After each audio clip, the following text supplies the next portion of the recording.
Good morning. Today we will study Fakar Yoga. There is a separate chapter for Fak Chikitsa in Kashyap Samhita. So now we will study signs and symptoms of Fak Chikitsa. बाला संवत्सरा पादाभ्यां यो न गच्छति स fuck इति विज्ञेया तस्या वक्ष्यामि लक्षणम। 1 वर्ष की अवस्था तक यदि बालक स्वयं अपने पैरों से ना चल सके तो उस अवस्था को फक रोग कहते हैं। It is a condition in which a child is not able to walk in 1 year of age. This condition is called as Fak Roga. Types: क्षीरजम गर्भजम चैव तृतीयम व्याधि संभवम फकत्वम त्रिविधम प्रोक्तम क्षीरजम तत्र वर्णितम। फक रोग 3 प्रकार का होता है। क्षीरज, नंबर 2 गर्भज और 3rd व्याधि संभवम व्याधिजन्य। क्षीरज फक धात्री श्लेष्मिक दुग्धा तु फक दुग्धेति संज्ञता तत्क्षीरपो बहुव्याधि कार्श्यात फकत्वम आपनुयात। श्लेष्मिक दुग्ध वाली जो धात्री है उसे फक दुग्धा कहा जाता है। उस धात्री के तत्क्षीरपो उस धात्री का दूध का सेवन करने पर बहुव्याधि बालक जो है अनेक व्याधियों से आक्रांत हो जाता है। कार्श्यात फकत्वम आपनुयात मीन प्राप्त करता है। तो कार्श्य के कारण कृष्णता के कारण उसे फक रोग हो जाता है। तो मेन कॉज इज धात्री मिल्क धात्री दुग्ध दैट इज श्लेष्मिक दुग्ध मीन्स दुग्ध विशेटेड विद द कफ दोषा। पित्त अनिल प्रकृति की पटु क्षीरा पटु प्रजा कुतः पंगु जड़ा मुखा त्रिदोष क्षीर भोजिना। पित्त प्रकृति या वात प्रकृति वाली स्त्री पटु क्षीरा, पटु मीन्स लवण रस, पटु क्षीरा लवण रस युक्त जिसका क्षीर है, पटु प्रजा जिसकी अधिक संतान है, उसके दूध का सेवन करने से अथवा त्रिदोष स्तन्य का सेवन करने से बालकों में पंगुता, जड़ता और मूकता आ जाती है। नाउ गर्भज फक रोग। गर्भिणी मातृका क्षिप्रम स्तन्यस्य विनिवर्तनात् क्षीयते म्रियते वापि स फको गर्भपीड़ितः। जिसकी माता गर्भिणी है उसका दुग्ध शीघ्र ही समाप्त हो जाने से अर्थात गर्भ के कारण उसका दूध बंद हो जाने से वे बालक क्षीण हो जाता है अथवा म्रियते अथवा मृत्यु हो जाती है। वह अपि स फको गर्भ पीड़ित या फिर जो गर्भ जो है फक रोग द्वारा पीड़ित हो जाता है। Child's mother is pregnant, so she is not able to breastfeed her child because of pregnancy. That's why child have to suffer from malnutrition. Now व्याधि संभव। निज आगंतुभिश्च यो ज्वरादिभिः अनाथा क्लिश्यते बालक क्षीण मास बल द्युति। निज और आगंतु ज्वर आदि रोगों से अनाथ बालकों को क्लेश होकर उनका मांस बल एवं द्युति में तेज लश्चर क्षीण हो जाता है। संशुष्क स्फिच बाहु उरु उसके जो स्फिच मीन्स वटक्स हैं, बाहु और जंघाएं हैं वो शुष्क हो जाते हैं मीन्स मांस का क्षय हो जाता है इन स्थानों पे। महु उदर शिरोमुखा उसका जो उदर है और जो सिर है और जो मुख है वो बड़े हो जाते हैं मीन्स ये एक तरह से एमेसिएशन है, कृष्णता है जिसमें बालक का पेट, सर और मुख ही बड़े रह जाते हैं। बाकी जो मस्कुलर पोर्शन है जैसे नितंब है, बाहु है, जंघाएं है वो शुष्क हो जाती है। पीताक्षो हर्षितांगश्च दृश्यमान अस्थि पिंजरा। पीताक्षो उसकी आंखें जो है पीली हो जाती है। अंग हर्षिता अंगों में हर्ष हो जाता है, अंग हर्ष होता है। दृश्यमान अस्थि पिंजरा उसका शरीर केवल अस्थियों का ढांचा ही दिखाई देता है। प्रम्लान अधर कायश्च मीन्स उसका अधर काय शरीर का निचला भाग मलान दिखाई देता है। नित्य मूत्र पुरिष्कृतः उसका मल मूत्र सदैव निकलता रहता है अर्थात इनकंटिनेंस ऑफ यूरिन और फीसेस उसको हो जाता है। निश्चेष्ट अधर कायो अधर मीन्स निचला भाग निश्चेष्ट हो जाता है मीन्स पैरालाइज्ड हो जाता है। वह पाणी जानु अगमो अपीव वह हाथों और घुटनों के बल चलता है। दौर्बल्याद मंदचेष्टश्च मंदत्वात् परिभूतकः। दौर्बल्य होने के कारण, दुर्बलता होने के कारण उसकी चेष्टाएं मंद हो जाती हैं, अथवा मंदत्वात् मतलब चेष्टाएं मंद होने के कारण परिभूतका मक्षिका कृमि कीटानाम गम्यश्चासन मृत्युरुक। चेष्टाओं के मंद हो जाने से मक्खियाँ, कृमि एवं कीड़े आदि उसे आक्रांत करके शीघ्र मृत्यु कर देने वाले रोग उत्पन्न कर देते हैं। विशीर्ण हृष्ट रोमा स्तब्ध रोमा महानखा। उसके जो रोम हैं वो विशीर्ण मतलब सूखे हुए, हृष्ट और स्तब्ध होते हैं। महानखा, उसके नख बड़े बड़े होते हैं।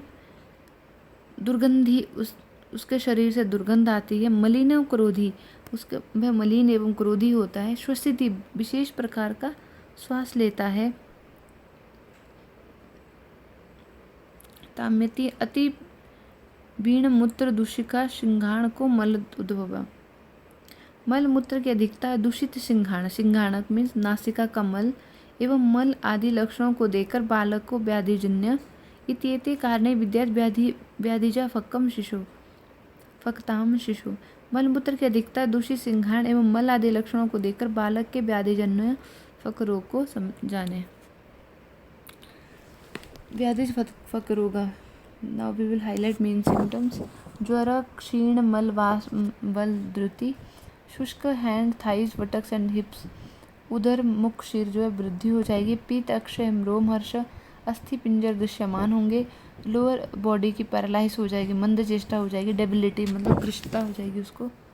Lower immunity, infection by bacteria, dry skin है उसकी, ड्राई हेयर फॉलिकल, रुक्ष रोम, incontinence of urine and faeces, नित्य पुरुष मूत्र, एक्सेसिव यूरिन इन फेसेस। गर्भिणी मातृकेनेव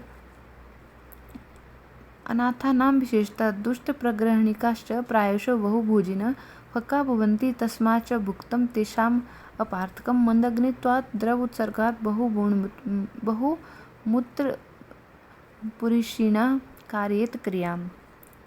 जिनकी माता गर्भिणी है, अनाथम विशेषतः तथा जो अनाथ हैं, दुष्ट प्रग्रहणिकश्च जो दुष्ट ग्रहणी वाले रोग वाले हैं, बहुभोजिना प्राय अधिक भोजन करने वाले हैं, वो फक रोगी होते हैं। तो फक्का भवंती, वो फक रोगी होते हैं। तस्माद, इसलिए भुक्तम तेषाम अपार्थकम, उनका खाया पिया सब व्यर्थ हो जाता है।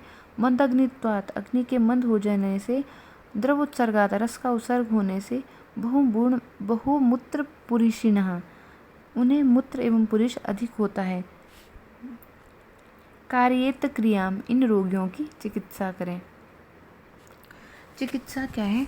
कल्याणकम पिबेत पक्कः षट्फलं व यथामृतं सप्तरात्रं परम चैनम त्रिवृत क्षीरेण शोधयेत शुद्ध कोष्ठस्तत्पक्क पिबेत ब्राह्मी घृतम। फक रोगी कल्याणक घृत, षटफल घृत अथवा अमृत घृत का पान करें। इससे स्नेहन हो जाने पर 7 दिन के बाद त्रिवृत क्षीर के द्वारा शोधन करें। कोष्ठ का शोधन हो जाने पर फक रोगी ब्राह्मी घृत का सेवन करें। चिकित्सा अकॉर्डिंग टू आयुर्वेद, स्नेहन कल्याणक घृत, स्नेहन घृत, षटफल घृत, अमृत घृत, देन आफ्टर 7 days शोधन विद त्रिवृत क्षीर, आफ्टर शोधना ब्राह्मी घृत सेवन। इसके अतिरिक्त और क्या करना है? मासस्य पुनर्यूषम संस्कृतम क्षीरमेव शाल्यन्नेन सह स्नात् पिबेतम चापि नित्यशः। मांस, इसके अतिरिक्त मांस, यूष तथा संस्कार किए हुए दुग्ध को शाल्यन्न के साथ नित्य सेवन करें। सह स्नात् मीन्स साथ में सेवन करना चाहिए, नित्य। तेन प्राणम च लभते, यानी रोगश्च विमुच्यते, उससे जो है प्राण लाभ होकर रोग नष्ट हो जाते हैं। तेनेव तेलम विपच्चेत फक्कानाम सर्वोथिदम, इन्हीं औषधियों से जो है तेल सिद्ध करके संपूर्ण फक रोगों में प्रयोग करना चाहिए। रासना मधु घृतम व तैलम व क्षीरम यूषम अथो रसम, इसी प्रकार रासना मधु आदि औषधियों से यथाविधि घृत, तेल, दूध, यूष और मांसरस का संस्कार करके प्रयोग करने से सब रोग नष्ट हो जाते हैं। मांस, यूष, शाली और संस्कारित मिल्क सिद्ध तेल ऑयल और मिल्क वाई रासना मुलेट्टी पुनर्नवा अरिंड द्राक्षा पीलुवर त्रिवृत।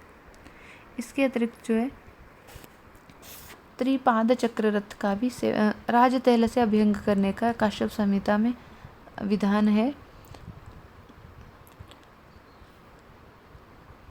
राज तेल के प्रयोग से जो है बंधित्व पंगुत्व आदि रोग नष्ट हो जाते हैं।